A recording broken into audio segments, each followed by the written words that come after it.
अंधेरी रात, तेज बारिश, सड़क पर एक जली हुई दुकान और हवा में तैरता हुआ डर। कल्पना कीजिए, ये कोई आम समाचार नहीं, बल्कि 90 के दशक का एक अब्बास मस्तान थ्रिलर का शुरुआती दृश्य है। कैमरा जूम करता है एक नेम प्लेट पर। आधा नाम मोहम्मद, आधा नाम दीपक। एक इंसान, दो पहचान और 3 अलग अलग एफआईआर। क्या ये सिर्फ एक दंगे की खबर थी या इसके पीछे कोई गहरी साजिश? स्क्रीन पर बिजली चमकती है और शीर्षक आता है द रशोमन इफेक्ट।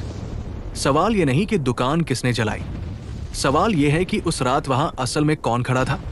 मोहम्मद, दीपक या हमारे दिमाग का वो शैतान जो वही देखता है जो वो देखना चाहता है? अगर ये अब्बास मस्तान की मूवी होती तो ये हीरो सीधा पुलिस थाने नहीं जाता। वो रेस मूवी के सैफ अली खान की तरह चश्मा उतारता और कहता, दिखने में जो सच लगता है अक्सर वो सबसे बड़ा झूठ होता है।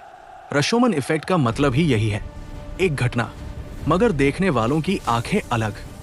साइकोलॉजी कहती है कि हम सच नहीं देखते, हम अपनी असुरक्षा देखते हैं। इस कहानी में 3 एफआईआर है, यानी 3 वर्जन। पहला, जो भीड़ ने देखा। भीड़ के लिए वो इंसान नहीं था, वो एक टारगेट था। उनकी आंखों में नफरत का लेंस लगा था जिसमें दीपक धुंधला गया और सिर्फ एक दुश्मन दिखाई दिया। फ्लैशबैक, एक तेज रफ्तार सफेद गाड़ी आती है। दूसरा वर्जन, मोहम्मद दीपक का खुद का। सोचकर देखिए उस आदमी की मानसिक स्थिति। उसके लिए पैसा यानी पैसा सिर्फ कागज नहीं, अस्तित्व था। उसने दुकान पर दोनों नाम क्यों रखे होंगे? शायद इसलिए कि ग्राहक का कोई धर्म नहीं होता, या शायद इसलिए कि डर का कोई चेहरा नहीं होता। अब्बास मस्तान की फिल्मों में अक्सर हीरो का डबल रोल होता है, पर यहां हीरो एक ही है, बस दुनिया उसे 2 अलग किरदारों में देख रही है। जब भीड़ चिल्ला रही थी तो वो अपनी जान नहीं बचा रहा था, वो अपनी पहचान बचा रहा था जो उस नफरत की आग में राख हो रही थी। सस्पेंस बढ़ता है। तीसरा वर्जन, सिस्टम का सच। पुलिस की फाइल में जज्बात नहीं होते, सिर्फ सबूत होते हैं। लेकिन क्या फाइल में लिखा हर शब्द सच होता है? 90s की थ्रिलर याद कीजिए। असली खेल हमेशा पुलिस स्टेशन के बाहर खेला जाता है। यहाँ दीपक एक मोहरा था और मोहम्मद एक सियासी मोहरा। असली विलन वो नहीं जो माचिस जला रहा था, असली विलन वो इनविजिबल हैंड था जो उस भीड़ को कंट्रोल कर रहा था। ये वो ट्विस्ट है जो इंटरवल से पहले आता है, जहां ऑडियंस को लगता है उन्हें सब पता है, पर असल में गेम अभी शुरू हुआ है। अब आते हैं सबसे डार्क साइकोलॉजिकल एंगल पर। क्यों हम एक नाम पढ़कर फैसला सुना देते हैं? अगर उस दुकान का नाम सिर्फ दीपक होता तो क्या वो जलती? या अगर सिर्फ मोहम्मद होता तो क्या कहानी अलग होती? अब्बास मस्तान की फिल्मों में धोखा कैरेक्टर्स देते हैं, पर यहाँ धोखा हमारी सोसाइटी ने दिया है। ये फिलॉसफी ऑफ नेम्स है। हम इंसान से प्यार या नफरत नहीं करते, हम उस लेबल से करते हैं जो उसके माथे पर लगा है। उस रात आग दुकान में नहीं लगी थी, आग उस भरोसे में लगी थी जो उसने दीपक बनकर कमाया था। इमेजिन कीजिए क्लाइमैक्स सीन।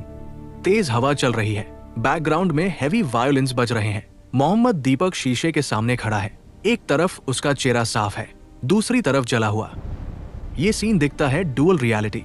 क्या वो विक्टिम था या क्या वो एक जीनियस सर्वाइवर था जिसने सिस्टम के लूप होल्स को इस्तेमाल किया? मनी साइकोलॉजी कहती है पैसा कमाने के लिए इंसान कुछ भी बन सकता है। क्या उसने दोनों नाम रखकर सोसाइटी को शील्ड बनाया था? ये वो पॉइंट है जहां व्यूअर कंफ्यूज हो जाता है कि सिंपैथी किससे करें।